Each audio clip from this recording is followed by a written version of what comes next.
Tampa Bay Lightning failed to get things going early on last night, and that resulted in a 5-1 loss on the road to close out the season series against the Nashville Predators.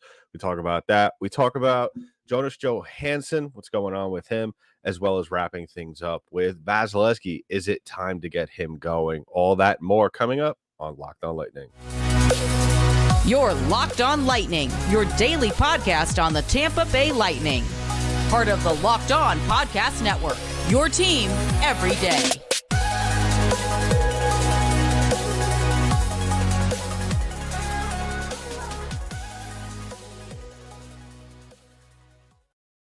Welcome to another episode of Locked On Lightning, part of the Locked On Podcast Network, your team every day. I'm your host, Adam Denker. Thank you for joining us today on this episode of Locked On Lightning.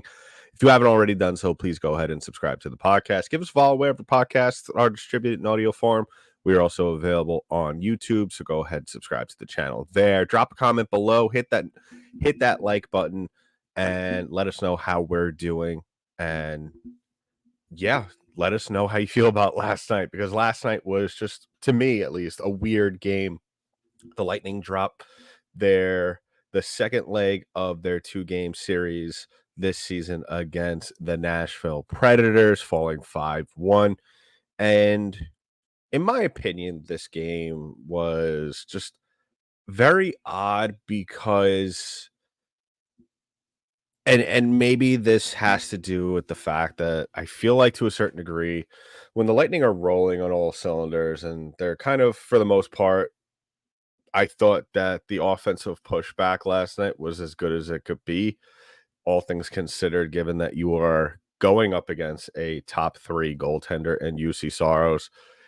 And the Lightning were just trying to do anything and everything they could to get things going early on. But on the other side of that, you had the Nashville Predators, who are a very good team, a very feisty team, a team that, when they're playing well, I feel also they have a similar style in the Tampa Bay Lightning, because as we have spoken about in previous games, when the Lightning play well, they kind of do the little things very well. And that's really what we saw last night. I thought that for the most part, the Lightning went out there. They were just kind of starting from scratch, which is really the way I think this team should approach every game, just trying to build exponentially over the course of the first couple of periods.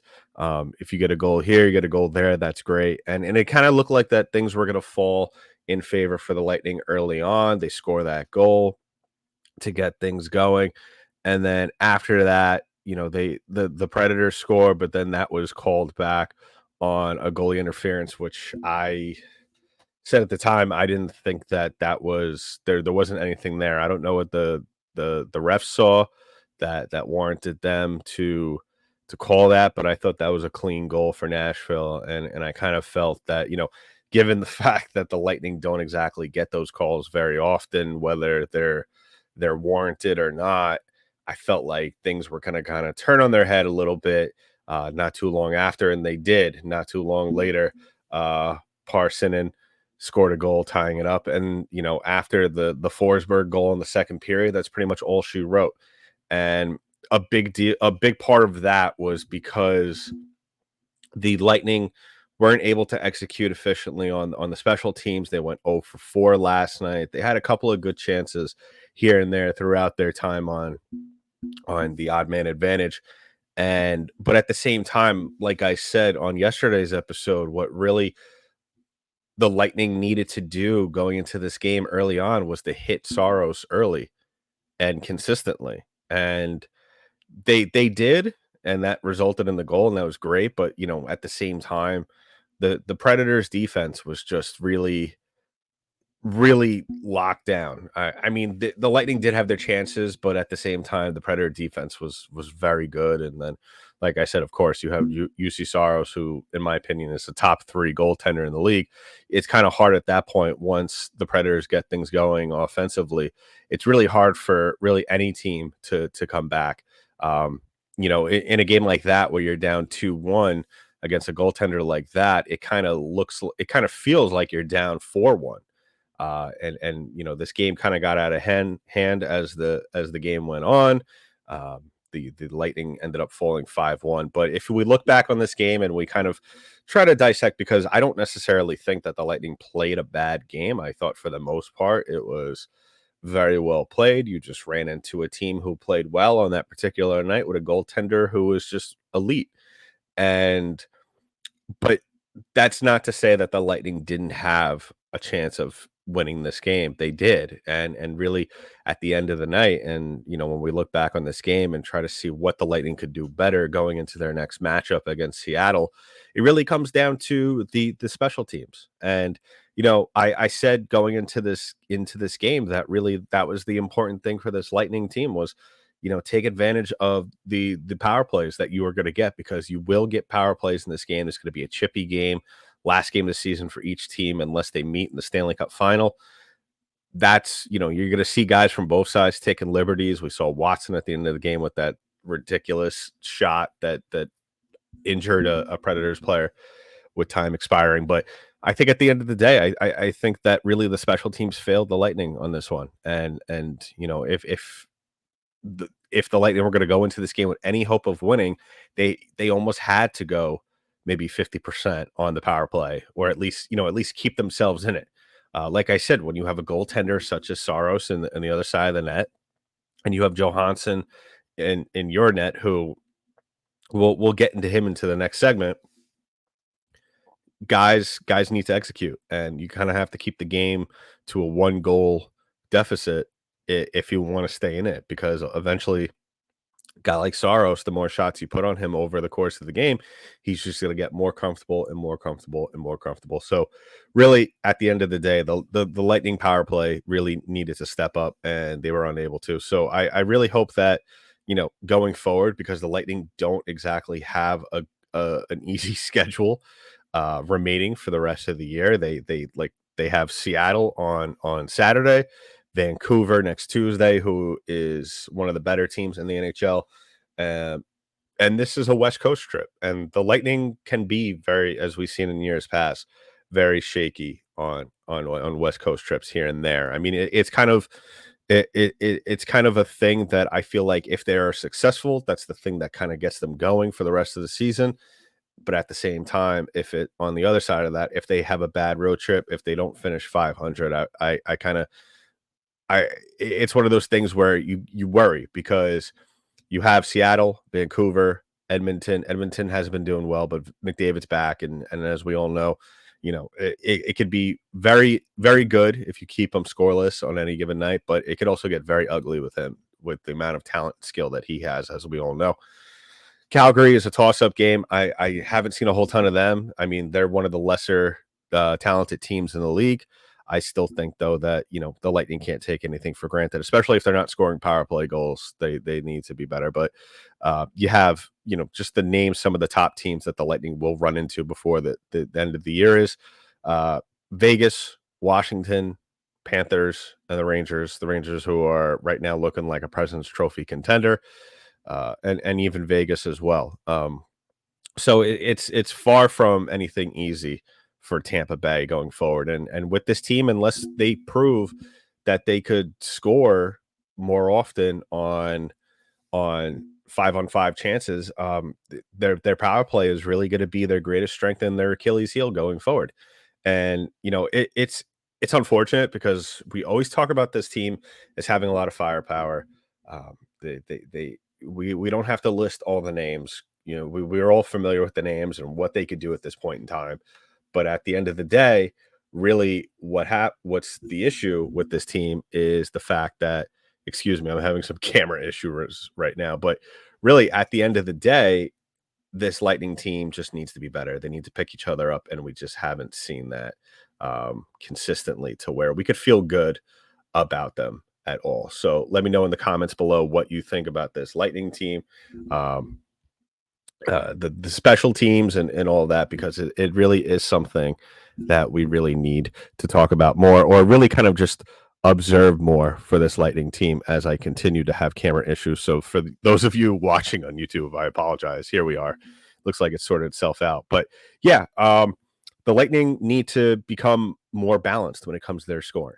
And that's really what the bottom line is. And we saw it last night against the Nashville Predators. The Lightning have scored 30% of their goals this year on the power play, which is at times, depending on what kind of night they have, is a good and a bad thing. I would prefer to kind of have more so, that number be 20%, but also the Lightning are on the power play quite a bit. So, whichever way you look at it, it could be a bad thing or a good thing. So we'll keep an eye on that as they have a bunch of very high-powered offenses and defenses and good goaltending ahead of them to face in the upcoming weeks to end out the year 2023. But we're going to take a break from that and look at Jonas Johansson. What's going on with him? It kind of seemed like he was doing well there for a minute when he was starting games, and now that he's back to being a backup goalie, it kind of looks like he has regressed. So we're going to talk about him and see what exactly is the issue with JoJo here, and what can the Lightning do, or what can Johansson do in general to help himself out in future matchups. We'll get into that in just a little bit. But first, I want to talk about our first sponsor of the day, and that's our friends over at eBay Motors. Now, if you haven't heard about eBay Motors, listen, it's the right time of the year to look at eBay Motors, especially if you're in the market of buying some gifts for your loved one or friend's car. eBay Motors has got you covered here, because passion, drive, and patience is what brings home the winning trophy. It's also what keeps your ride or die alive. eBay Motors has everything you need to maintain your vehicle and level it up to peak performance, from superchargers, roof racks, exhaust kits, LED headlights, and more. Whether you're into speed, power, or style, eBay Motors has you covered, because with eBay Motors, you're burning rubber, not cash. With all the parts you need at the prices you want, it's easy to turn your car into the MVP and bring home that win. And guess what? With eBay Guaranteed Fit, your part is guaranteed to fit your ride every time, or your money back. So keep your ride or die alive at ebaymotors.com. Eligible items only. Exclusions apply. eBay Motor Guaranteed Fit, only available to U.S. customers. So as always, I want to thank everybody for making us your first listen of the day. And if you haven't already done so, please go ahead and subscribe to the podcast. Give us a follow wherever podcasts are distributed in audio form. We're also available on YouTube. Subscribe to the channel there. Hit the notification button, so as soon as the newest episode drops on any platform, you'll be notified. And hit that thumbs up button underneath this video, as well as drop a comment how you feel about the Predators game, as well as looking forward to the Seattle Kraken game coming up over this next upcoming weekend. And really, we just got done talking about the power play, the special teams last night, how that was really the fall for the Lightning of kind of keeping themselves in it. Like I said, anytime you have 4 chances on the power play, you want to at least go 50%, score twice on it, or even, if we want to go 1 for 4, that's even kind of manageable, especially with this team, because all it takes is 1 power play goal, as we've seen in past games, for this team to get going. But the other thing that kind of stood out to me throughout the course of the game was Jonas Johansson. He just did not look like he was ready for this game. He did not look prepared. And I'm not saying that, he wasn't exactly, fit to play or whatever the case may be, but he just looked overmatched throughout the course of the game. And I'm very curious as to what the mindset is with him now that he's gone from being a everyday goaltender to start the NHL season, but now he's the backup. And I mean, it's not like we didn't see this coming. We all knew once Andrei Vasilevskiy came back, which now we know it was going to be around Thanksgiving, and he did indeed come back right after Thanksgiving. That Jonas Johansson was going to be the backup goaltender because of how well he played as a starter. And I did speak about it at the time when there was so much talk about, everybody evaluating how Johansson was as a starting goaltender. And me, myself, even said that, what, we might be a little bit overvaluing how he's been playing, considering how low the expectations were for him coming into this season, given that, not a lot of Lightning fans have really seen him before, including myself. I mean, I've seen him here and there as a backup on other teams, but that's the thing. You never really saw him start consistently in the NHL. And I thought for the most part, he played very well for what it was worth. His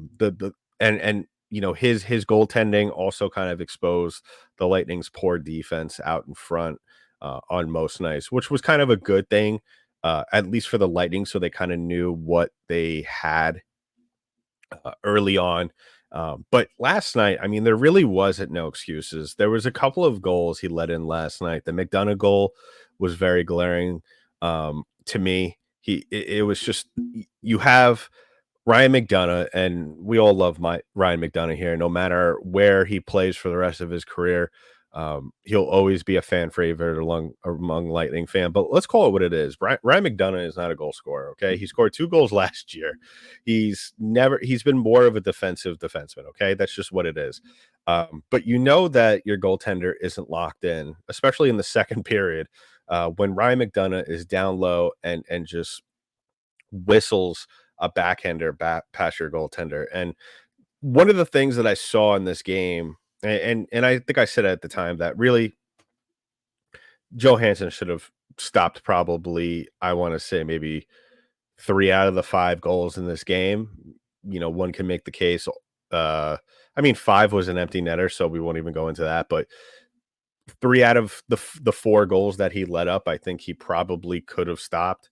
Vasilevskiy definitely would have stopped those, I think, especially with how well we've seen Vasilevskiy play in just the small amount of games that he has played thus early on in the season. But the thing that's really glaring with Johansson, and it's kind of been a thing that I haven't really wanted to kill him as early on in the season, because like I said, it's I feel like with him it's just a work in progress, because he's not used to playing this much, and he's played quite a few games early on this season. Is that the thing with Johansson is that his glove side is just it's bad. It's bad. And his positioning, um, it's just it takes not that much for him to get unraveled and kind of be out of position. I mean, when we were picking the thumbnail for today's game, and kind of when I was rewatching highlights today, um, this morning, there's a lot of saves that he did make where he is just not he's just sliding all over the place. And sometimes with goaltenders that's a good thing, but with him he's just kind of overextending himself, overcommitting to shots, and that's really what the issue is with him. On top of that, like I said, he doesn't exactly have a strong glove. And I hope it doesn't come down to the case where we're having a conversation at some point in the season that, is Matt Tompkins going to be the backup goaltender for Vazzy? Because if that is the case, that's not a good conversation that we want to have about Jonas Johansson, given that he is a free agent signing. But at the same time, I mean, maybe Lightning fans, we have been a little bit spoiled in years past with the backup goaltenders, the quality of backup goaltenders we've had, going from Curtis McElhinney to Brian Elliott, excuse me. And that's the other thing, maybe when you look at Elliott and McElhinney, they overperformed in their roles. And the other thing you have to remember with Johansson is that he's still very young. He's still very early. It's still very early on in his NHL career. And, you have to wonder, especially with a young goaltender who has already been a career backup, what is really his ceiling? Have we kind of seen that already? Is he starting really to not only come down from heaven, but is he really starting to crash at this point in the season? Because, it's one of those things where, I hope the Lightning don't get into this kind of mindset that, they're going to have to play Vasilevskiy when they necessarily don't, because it's a game that they can't necessarily afford to drop, a game that they shouldn't drop, and you have a liability in Jonas Johansson out there in that. So it's one of those things where I think that let's not hit the panic button just yet on Jonas Johansson. But I will say though that this was probably a very concerning performance from him, and it's only December too. We have quite a little bit to go before the end of the season comes, and he's definitely going to get his fair share of games played. Knowing John Cooper, as he doesn't really much like to throw Vasilevskiy out there that often anymore. So we'll see with him. Um, and we'll talk about Vasilevskiy, because on the other hand, with that, I kind of feel like this was a game that Vasilevskiy could have easily played. So we'll talk about that coming up in just a little bit. But first, we're going to wrap things up with our sponsors, and that is our friends over at Jase Medical. Now, I know we come to sports to escape from some of the crazy realities of real life, but can we just talk for a minute about preparing for real life? According to the FDA, pharmacies are running out of antibiotics like amoxicillin right in the middle of the worst flu season in over a decade. I can't imagine a more helpless feeling than my girlfriend or my nephews getting sick while a supply chain issue kept them from life-saving medication they needed. Thankfully, we're okay because of Jase Medical. The Jase case is a pack of 5 different antibiotics to treat a long list of bacterial illnesses, including UTIs, respiratory infections, sinusitis, skin infections, and among others. This stuff can happen to any of us. So visit jasemedical.com and complete your physician encounter. It will be reviewed by a board certified physician, and your medications will be dispensed by a licensed pharmacy at a fraction of the regular cost. It's never been more important to be prepared than today. Go to jasemedical.com and use the offer code locked on to get $20 off your order.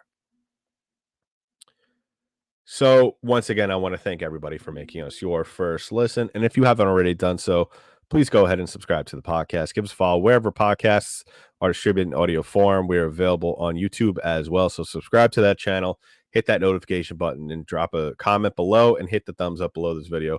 So you could be in on the conversation when I'm sure with our usual group of Lightning fans that always join in on the conversation. And that's honestly the best way to get in touch with me, because I always look at the comments. I always try to answer questions, get back to listeners if they have a question or a comment that, comes to my attention.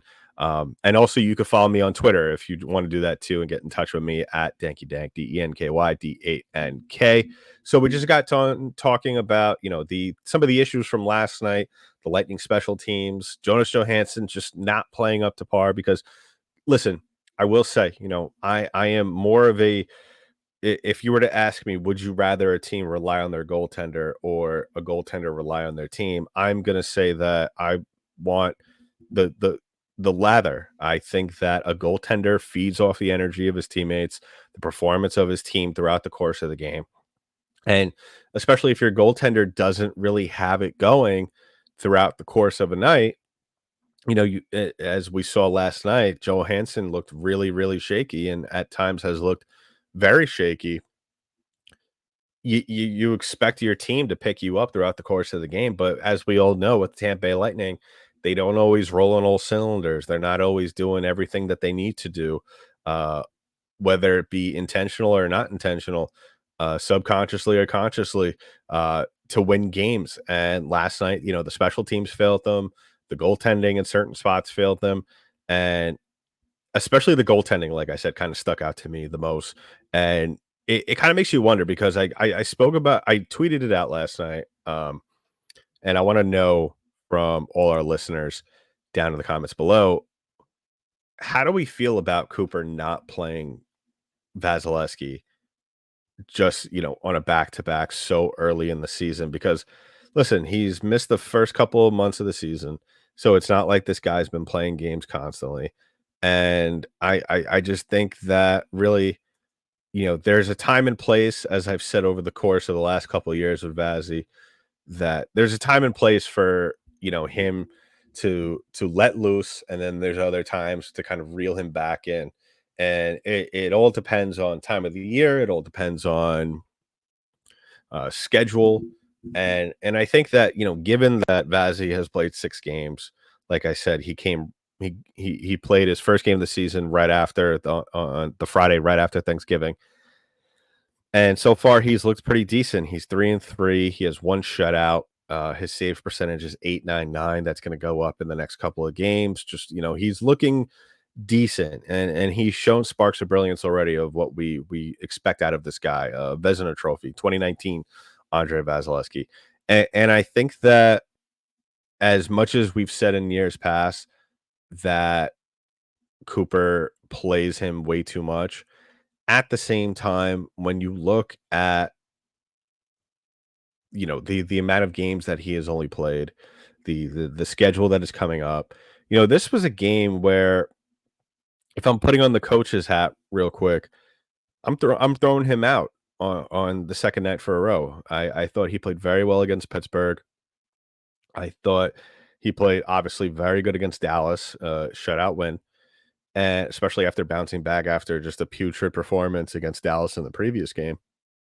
I think that why not? What do you have to lose by throwing him out there against Nashville? Because I look at it this way, win or lose, bad performance or good performances, you're still keeping him fresh.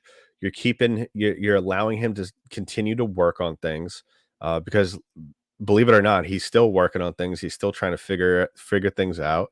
And then you have basically a day and a half for him to rest. He doesn't have to skate tomorrow. I mean, today, excuse me. He doesn't have to do morning skate tomorrow, which I doubt the Lightning will have a morning skate. And then he's not playing again till 10 p.m. Saturday night. And then after that, he has 2 days off and can play against Vancouver. And then if you want to put Johansson against Edmonton, that's fine. But you had an opportunity here to kind of cheat a little bit with having him on the second leg of a back-to-back as well, playing 2 games in a row, and then kind of cheat more with. And I get Cooper's thinking in this situation. He just came back. You don't want to get him, you don't want to throw him out there every single night. You don't want to risk the shot of him getting hurt off of something stupid, or him having a bad performance, and that hurts his confidence. But at the same time, after last night, which is a game that I think if Vazzy's in net, it's a totally different game, or at least the Lightning play a little bit better and the game's a little bit closer. You have, like I said, a day off. You have the Seattle game, 2 days off, and then Vazzy could play every other day. And then, ideally, if you look at the rest of the month, Vasilevskiy will and should play the rest of December. So, I think, really, if there's any time right now for John Cooper to kind of take off the gloves and allow Vasilevskiy to just run roughshod out there, it'd be right now. I think that it was just maybe a little bit of a poor judgment on uh, Cooper's side of things. I understand, like I said, why he doesn't want to or may not want to, but you know what? He's a professional athlete. He hasn't played in a while. He's only played 6 games, so it's not like he's running dogged out there. So let me know in the comments below what you think about that. And we got a big schedule coming up ahead of us. And like I said, I would expect Vasilevskiy to play the rest of December. Really no reason as to why, unless there's maybe some soreness, or maybe he's a little dinged up, or whatever the case may be. Really no reason not to play him from now until the end of 2023. So let me know in the comments below what you think. And as always, hit that thumbs up button below this video. So as the episode, the podcast will grow. It'll reach a lot of new listeners and people on YouTube that may have not heard of this show. And as always, subscribe to the podcast on YouTube, as well as subscribe on any of our numerous audio platforms, and follow us up on our Twitter page, LO_Lightning on Twitter, as well as LOCKEDON_Lightning on Instagram. So we'll be back next week to hopefully talk about a win up in Seattle, as well as looking forward to the games in Edmonton and Vancouver. So in the meantime, that's been it for this episode of Locked On Lightning, part of the Locked On Podcast Network. I'm your host, Adam Danker. I'll talk to you in the next one.